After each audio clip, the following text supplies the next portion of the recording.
আসসালামু আলাইকুম ওয়া রাহমাতুল্লাহি ওয়া বারাকাতুহু।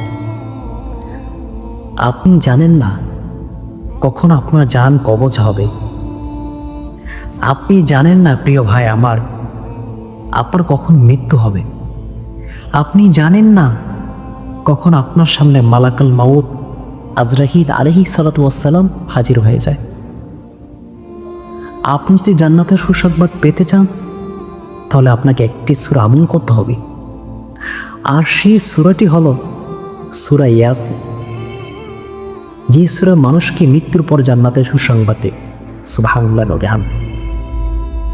সেই সূরার পরিচয়, সূরাটির নাম হলো সূরা ইয়াসিন। এর অর্থ হলো ইয়াসিন, দুই আরবি অক্ষর। সূরা ইয়াসিনে এর আয়াতের সংখ্যা হলো ৮৩টি আয়াত রয়েছে। এই সূরাতে ৫টি রুকু রয়েছে। এটি নাজিল হয়েছে মক্কায়। এই সূরাটিকে কোরআনের হৃদয় হিসাবে পরিচিত লাভ করে। আজ আমরা সূরা ইয়াসিনের ফজিলত সহিহ হাদিসের আলোকে তুলে দেব ইনশাআল্লাহ। আমি আপনাদেরকে আহ্বান করব, প্রিয় ভাই আমার, আপনি মনোযোগ সহকারে ভিডিওটি দেখবেন। মনোযোগ সহকারে আপনি ভিডিওটি শুরু থেকে শেষ পর্যন্ত দেখবেন। আপনি দেখতেও একজন মুসলমান হয়ে থেকে এটা আপনার জন্য কর্তব্য। আপনার একটি সচেতন মেসেজ আমি আপনাকে নিতেছি ইনশাআল্লাহ। আপনি চেষ্টা করবেন এই পুরোটা ভিডিও আপনি দেখার জন্য, শেষ পর্যন্ত দেখবেন ইনশাআল্লাহ। প্রথমত আমরা সেই হাদিসের আলোকে প্রথম নাম্বার হাদিস দিয়ে আমরা শুরু করব। প্রতিটি জিনিসে একটি হৃদয় আছে, আর কোরআনের হৃদয় হলো সূরা ইয়াসিন। সুবহানাল্লাহ ওয়া বিহামদিহি।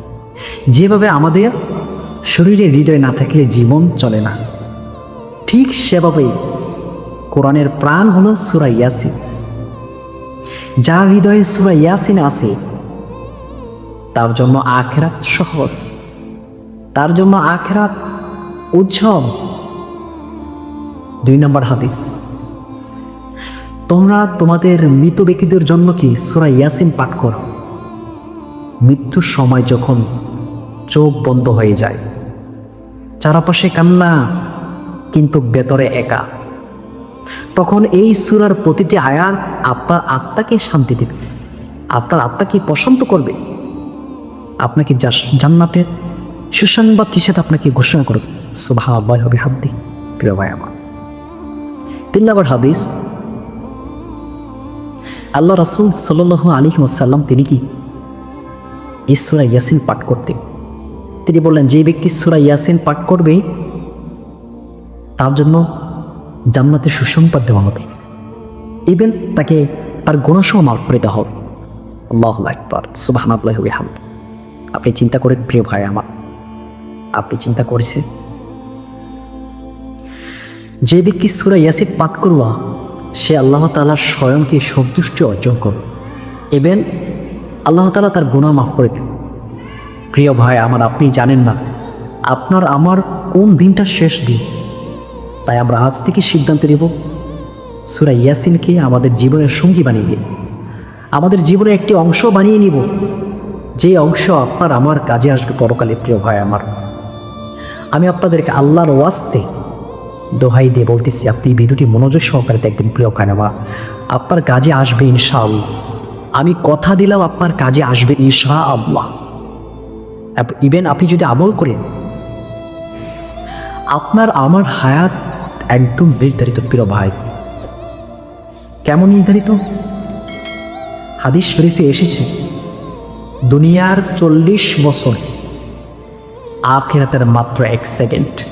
এখন আপনার আমার বয়সের সাথে আপনি যোগ করে হিসাব নিলাম, তাহলে বুঝতে পারবেন আপনার আমার সময় কতটুকু দুনিয়াতে রয়েছে। যদি আখিরাতের ১ সেকেন্ড দুনিয়ার ৪০ বছর হয়, তাহলে আমরা যখন ৬০ বছর হায়াত পাই, তাহলে আমাদের জন্য মাত্র ১.৫ সেকেন্ড। কয় সেকেন্ড? ১.৫ সেকেন্ড। এই ১.৫ সেকেন্ড জিন্দিগির জন্য আমরা কত কিছু করতেছি। আহা, আপনি একটাবার চিন্তা করে প্রিয় ভাই আমার, আপনার এই কালটা থেকে আপনার ওই কালটা, অপরের কালটা অনেক কঠিন একটা সময়। আল্লাহ সুবহানাহু ওয়া তাআলা তিনি বলেছেন, কোরআনের মধ্যে বলেছেন, তোমরা ভয় করো ওই দিনকে, তোমরা ভয় করো ওই সময়কে, যেই সময় আমি আল্লাহ সুবহানাহু ওয়া তাআলা তোমাদের জবানকে বন্ধ করে দেব। আমি তোমাদের জবানে মোহর মেরে দেব, তোমাদের জবানে প্যারাগ মেরে দেব। তোমাদের প্রত্যেকটা শরীরের আতঙ্ক কতকই সাক্ষী দিবে, কথাবার্তা বলবে। আপনি চিন্তা করেন প্রিয় ভাই আমার, প্রিয় বোন আমার, আপনার আমার মুখ বন্ধ করে দেওয়া, তখন আমাদের জবান দিয়ে এখন কথা বের হবে না। আপনার হাত, এই আপনার হাত, এই আমার হাত, আমার জিহ্বা, আমার পা, শরীরের অতঙ্ক পতঙ্গ সব কিছুকে সাক্ষী দেবে। চিন্তা করে, দুনিয়ার সিসিটিভি কি ফাঁকি দেওয়া যায়? দুনিয়ার সিসি ক্যামেরা ফাঁকি দেওয়া যায়, কিন্তু আল্লাহ তাআলা সিসিটিভি কি ফাঁকি দেওয়া যাবে না। সিসি ক্যামেরা ফাঁকি দেওয়ার মতো কোনো বান্দার সুযোগ নেই, কোনো মানুষের সুযোগ নেই। সে দুনিয়ার যত অন্ধকার জায়গায় যাক না কেন, যত নির্জন জায়গায় যাক না কেন, আল্লাহ তাআলার সিসিটিভিতে তিনি ধরা পড়বে, তিনি পড়তেই হবে। কারণ আল্লাহ রাব্বুল আলামিন এমন সিসিটিভি, এমন সিসি ক্যামেরা আমাদের কাদের মধ্যে ফিট করে দিয়েছি। আপনি চিন্তা করেন প্রিয় ভাই আমার, প্রিয় বোন আমার, আমি যদি ইন্তিকাল করি, তাহলে আমাদের মরণ উপরে কী হবে? আর এই মরণ উপরে যদি সঙ্গী বানাতে চান, তাহলে আপনি সূরা ইয়াসিনকে আপনার জীবনের সঙ্গী বানিয়ে নিন, আপনার আমার জীবনের অংশ বানিয়ে নিতে হবে। সূরা ইয়াসিন, প্রথমত আমরা সূরা ইয়াসিনের ফজিলত জানতে পারলাম। যে ব্যক্তি সূরা ইয়াসিন পাঠ করবে, সূরা ইয়াসিন মানুষকে জান্নাতের সুসংবাদ দেয়। আল্লাহু আকবার, সুবহানাল্লাহ। তারপরে সূরা ইয়াসিন মানুষের হয়ে আল্লাহ তাআলার সাথে কি সুপারিশ করে, জান্নাতের সুসংবাদ দিবে। এবং ইভেন যে ব্যক্তি সূরা ইয়াসিন পাঠ করবে, আল্লাহ তাআলা তাকে জান্নাতের মেহমান হিসাবে কি স্বীকৃতি দিবে, ঘোষণা দিবে। ইভেন তাকে তার সমস্ত গুনাহ আল্লাহ তাআলা মাফ করে দিবে। সুবহানাল্লাহ, সুবহানাল্লাহ। আপনি চিন্তা করুন প্রিয় ভাই আমার, আমরা অযথা সময় নষ্ট করতেছি এই সোশ্যাল মিডিয়াতে। আমরা যখন আমাদের ফোন যখন ব্যবহার করি, ইউজ করি, তখন আমরা বিভিন্ন ধরনের ভিডিও দেখি, সময় নষ্ট করি। কাজের ভিডিও দেখি না। যে ভিডিও দেখলে আপনার আমার কাজে আসবে, আমরা সেটা দেখতে চাই। আর ইভেন ইসলামিক কোনো কথাবার্তা আমাদের ভালো লাগে না, আমাদের মন চায় না, আমরা এগুলো শুনি না। পরবর্তী জীবনে আমাদেরকে কসলাতে হবে, পরবর্তী জীবনে আমাদেরকে কঠিন প্রশ্নাতে হবে। আপনি চিন্তা করুন প্রিয় ভাই আমার, যারা এই ভিডিওটি দেখতেছেন, আমি তাদেরকে আহ্বান করবো, হাত জোরে বলতেছি, প্রিয় ভাই আমার, আপনি নামাজ পড়েন না? নামাজ পড়েন। আজ থেকে আপনি নামাজ পড়েন, আল্লাহ তাআলার কাছে হাত তুলে দোয়া করে আল্লাহ তাআলা আপনার বিগত জীবনে মাফ করে দেন, এবং আমাদের সকলকে 5 ওয়াক্ত নামাজ পড়তে পারি, আমরা সূরা ইয়াসিনটা আমল করতে পারি। প্রতিদিন নিয়মিত ফজর উপরে ইনশাআল্লাহ আপনার তেলাওয়াত করার চেষ্টা করুন।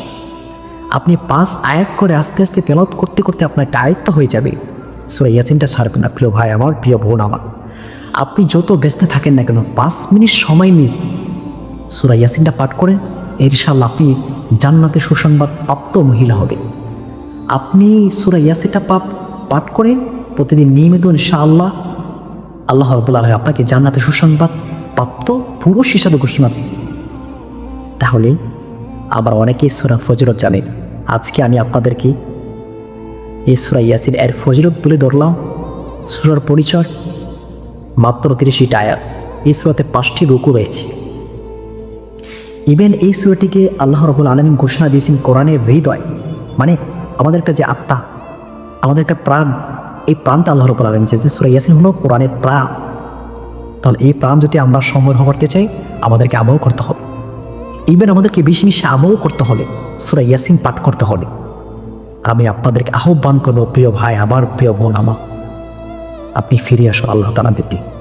রাগ করেন না প্লিজ, আপনি রাগ করবেন না, আপনি আল্লাহর কাছে ফিরে আসি। আবার 5 ওয়াক্ত নামাজ পড়ব। ইভেন আল্লাহ তাআলার কাছে আমরা কি ক্ষমা প্রার্থনা করব। আল্লাহ রাব্বুল আলামিন আমাদের সকল গোটা মুসলমানদেরকে 5 ওয়াক্ত নামাজ করা তৌফিক দান করুক। ইভেন আমরা সূরা ইয়াসিন পাঠ করতে পারি। সূরা ইয়াসিনের ফজিলত সম্পর্কে যারা জানে না তাদের কাছে এই ভিডিওটি আপনি শেয়ার করে দিন। আপনি শেয়ারের মাধ্যমে কি আপনার আমলনামায় নেকি জমা হইতেছে? আপনি একটা ভিডিও আপনি শেয়ার করে দিলেন, শেয়ারের মাধ্যমে একটা মানুষ জানতেছে, ওই মানুষটা জেনে যদি আমল করে তাহলে তার সমান নেকি আপনি পাইতেছি। সুবহানাল্লাহ। আপনি শেয়ার করে দিতেছেন, ভিডিওটা আপনি শেয়ার করে দিবেন বেশি বেশি করে, যাতে মানুষ উপকৃত হয়। আমি আপনাদের মাঝে এই সূরা ইয়াসিনের ফজিলত তুলে ধরলাম কারণ কি, বর্তমান যে সমাজ, এই সমাজে ফিতনা ফাসাদ বেড়ে যাচ্ছে, আমাদেরকে ধ্বংস হয়ে যাচ্ছে, আর আমরা নিজেদেরকে ধ্বংস করতেছি। আমরা আমাদের নিজেদেরকে ধ্বংস করতেছি কারণ স্মার্টফোন ব্যবহার করে আমরা বিভিন্ন গোনায় লিপ্ত হয়ে যেতেছি। আস্তাগফিরুল্লাহ, আস্তাগফিরুল্লাহ। আল্লাহ রাব্বুল আলামিন আমাদের সকলকে মাফ করে দিন। প্রিয় ভাই আমার অনুরোধ রইল, আমি আপনাদেরকে অনুরোধ করতেছি, প্রিয় ভাই আমার, আপনি ভিডিওটি এড়িয়ে যেন না। আপনি ভিডিওটি মনোযোগ সহকারে দেখেন, এবার আপনি আমল করেন। ইনশাআল্লাহ আপনি একজন জান্নাতের সুসংবাদ প্রাপ্ত মেহমান হবেন ইনশাআল্লাহ। আমি বলে দিচ্ছি ইনশাআল্লাহ। আপনি যদি 5 ওয়াক্ত নামাজ পড়েন, এবার আপনি আমল করেন, আল্লাহ সুবহানাহু ওয়া তাআলা আপনার আমলের খাতিরে, সূরা ইয়াসিনের খাতিরে আপনাকে আমাকে জান্নাতের মেহমান হিসাবে কি স্বীকৃতি দিতে পারেন ইনশাআল্লাহ। আল্লাহ তাআলার রহমত অনেক বড়, মানুষের দয়ার চেয়ে আল্লাহ তাআলার রহমত অনেক বড়। আল্লাহ তাআলার রহমত থেকে আপনি নিরাশ হবেন না প্রিয় ভাই আমার, নিরাশ পাইন না। সূরা ইয়াসিন আমরা নিয়মিত ফজরের পরে পাঠ করব। আমাদের মা বাবা যারা অন্ধকার কবরে আছে, তাদের কবরের সামনে দাঁড়িয়ে আমরা সূরাতুল ইয়াসিন পাঠ করার চেষ্টা করব ইনশাআল্লাহ। তাদের কবর আযাব হালকা হয়ে যায়।